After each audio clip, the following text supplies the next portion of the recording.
இளம் தலைவருங்க. அவர் முதலமைச்சராக வர்றதுல என்னங்க இருக்குது? கள்ளம் கபடமற்ற தன்னலமற்ற சுயநலமற்ற ஈடு இணையற்ற அப்பலுக்கற்ற ஊழலற்ற ஒப்பற்ற ஒரே தலைவர். தேசப்பற்றும் தெய்வீகப்பற்றும் நாட்டுப்பற்றும் கொன்ற ஒரே தலைவர். மலை உயர்ந்ததை போல மனம் உயர்ந்து நிற்கின்ற தலைவர்.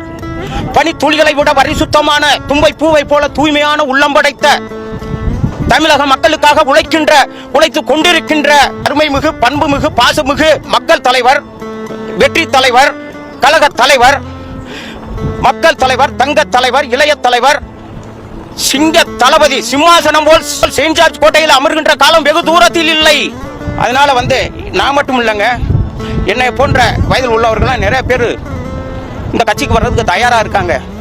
தளபதி வரணும், தமிழ்நாட்டை ஆளணும், நாடு செழிக்கணும்.